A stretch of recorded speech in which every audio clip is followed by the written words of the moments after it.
자, 오늘은 성령의 열매에 대해서 공부해 보도록 하겠습니다. 갈라디아서 5장에 유명한 성령의 열매가 있죠. 이것은 우리가 노래로도 부르고 9가지로 이제 다 외우고 있습니다. 오직 성령의 열매는 사랑과 희락과 화평과 오래 참음과 자비와 양선과 충성과 온유와 절제니 이 같은 것을 금지할 법이 없느니라 이렇게 되어 있습니다. 먼저 성령의 열매는 9가지죠. 9가지. 그런데 사실 열매라고 하는 말이 복수로 되어 있지 않고 열매들 이렇게 복수가 아니고 단수로 쓰여져 있습니다. 성령의 열매는 단수로 하나인데 열매가 모습이 9가지가 있는 거죠. 그래서 어떤 목사님은 이것은 이제 성령의 하나의 열매는 9가지 맛이 난다 이렇게 설명하기도 하거든요. 그게 아주 좋은 설명인 것 같습니다. 그러니까 성령에 맺는 성령의 열매는 9가지의 측면, 9가지의 모습이 있는 것입니다. 물론 이제 이거보다 훨씬 더 많겠죠. 근데 이제 사도 바울이 갈라디아서에 이제 이렇게 추려서 이제 설명을 한 것이죠. 성령의 열매는 9가지의 모습이 있다. 근데 보면은 처음에 오직이란 말이 있죠. 오직이란 말이 무슨 뜻일까요? 성령의 열매는 단지 이것만 있다 이런 뜻일까요? 근데 사실 이런 뜻이 아니고 오직은 이제 그런데 한편 뭐 이런 뜻입니다. 한편.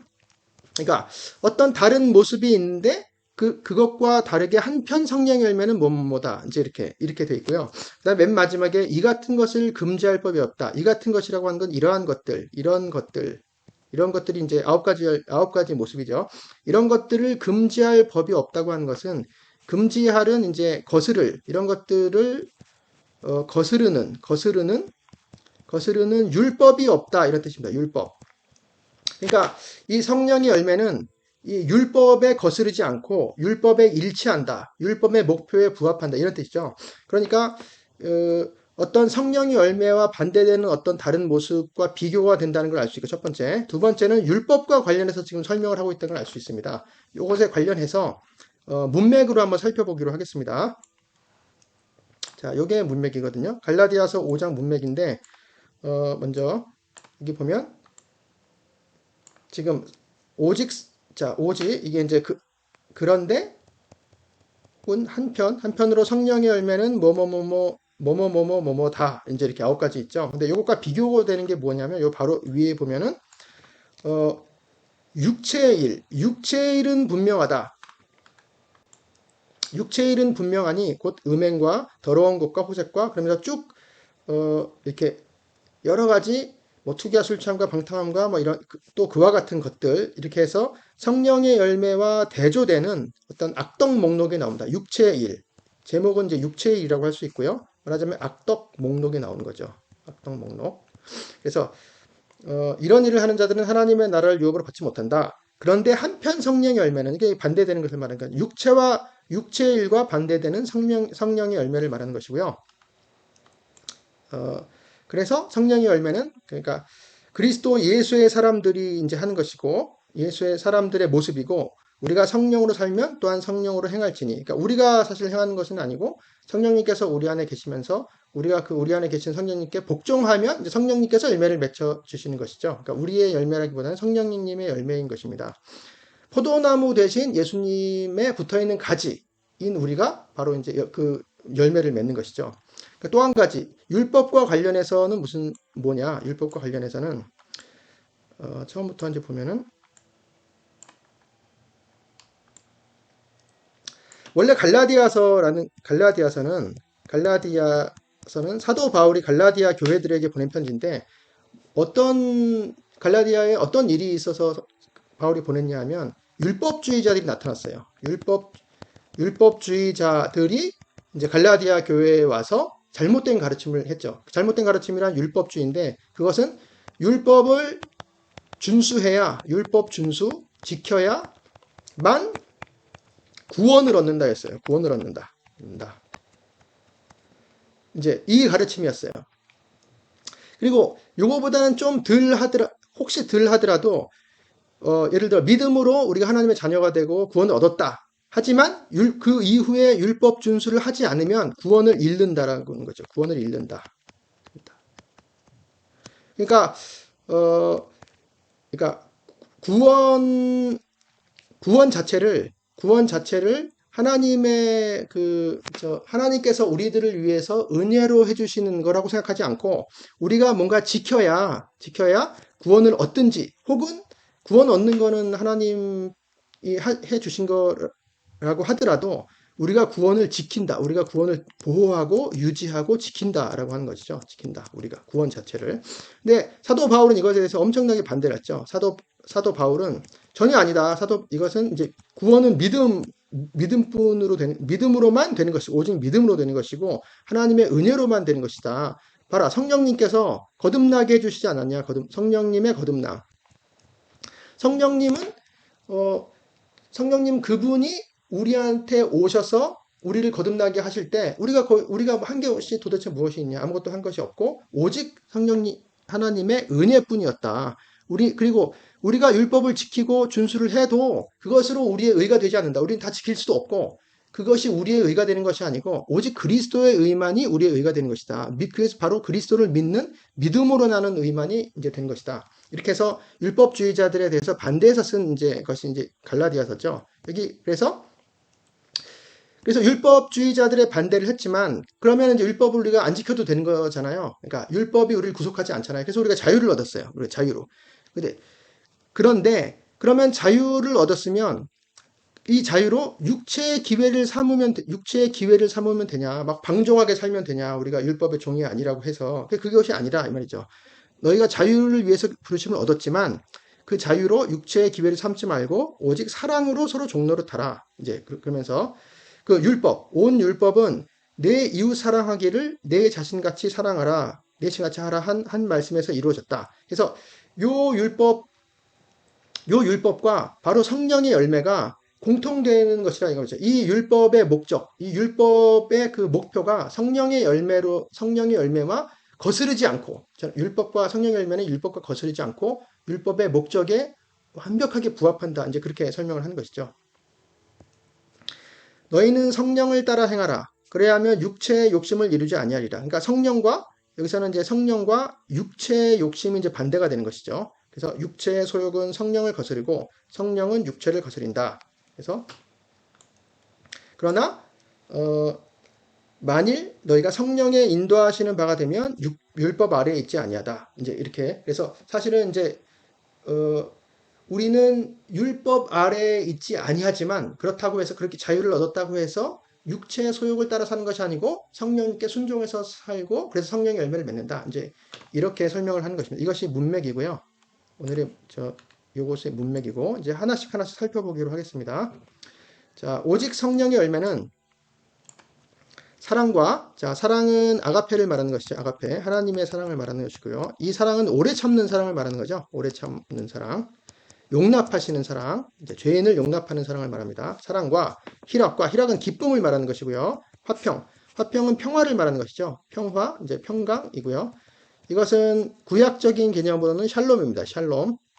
샬롬은 단순히 그냥 뭐 전쟁이 없고 싸움이 없는 그런 그냥 소강 상태를 말하는 것이 아니고 빚이 완전히 갚아진 것을 말합니다. 빚이 완전히 갚아진 상태.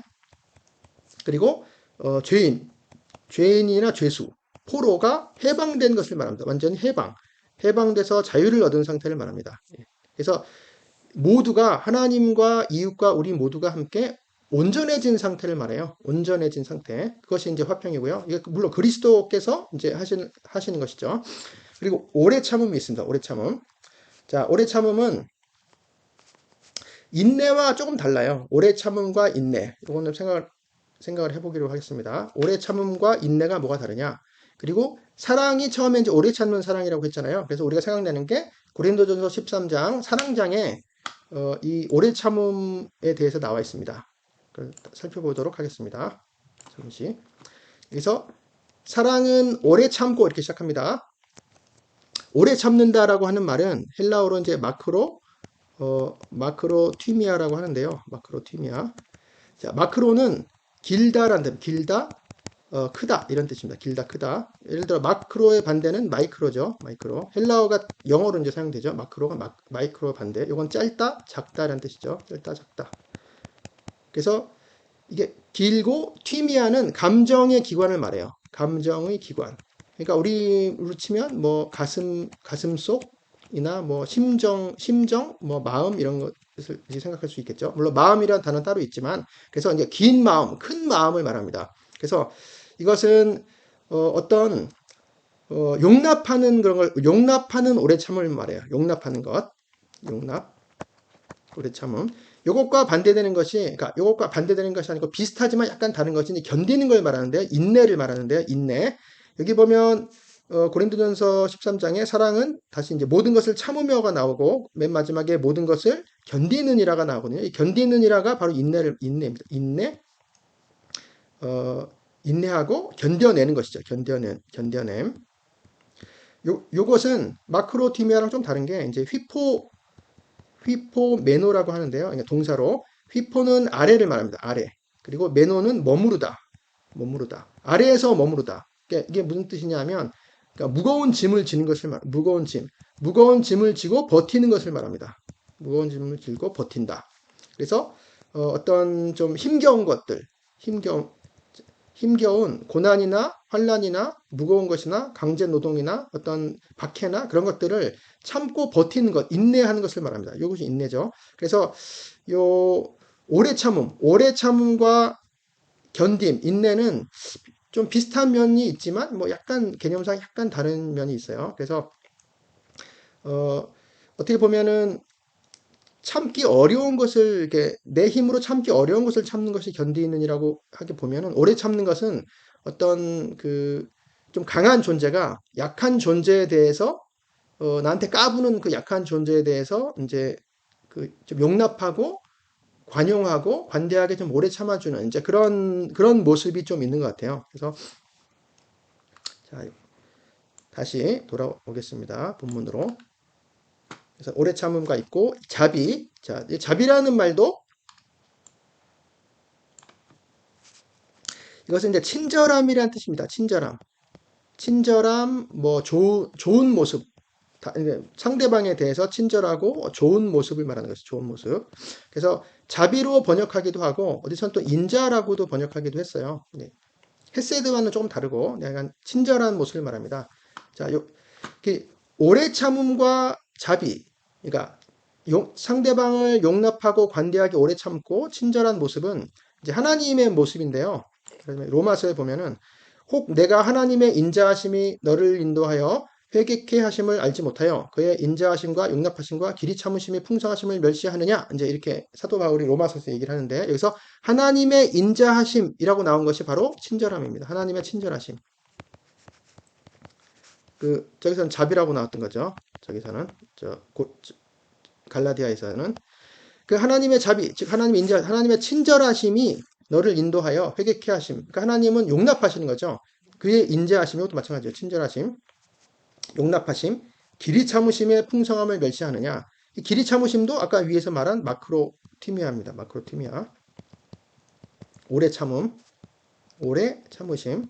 그러니까 이 로마서에 나온 이 하나님의 인자하심, 친절하심과 오래 참으심은 죄인에 대해서 관용하시고 오래 참으심을 말해요. 바로 심판하지 아니하시고 기회를 주시고 참는 것을 말하는 것이죠.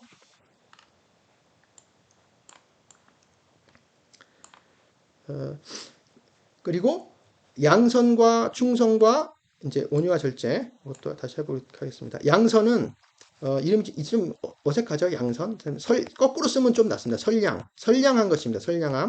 선량함, 선함을 말합니다. 선량함, 선한 것, 착한 것을 말합니다. 한마디로 착한 것이죠. 착함. 그리고 충성. 자, 충성은 뭘까요? 충성은 헬라어로 피스티스인데요. 피스티스. 이것은 믿음을 말합니다. 믿음. 네, 믿음을 말하는 동시에 믿음직함도 말해요. 믿음직함. 자, 믿음직한 건 뭐겠습니까? 믿음직한 건 신실함,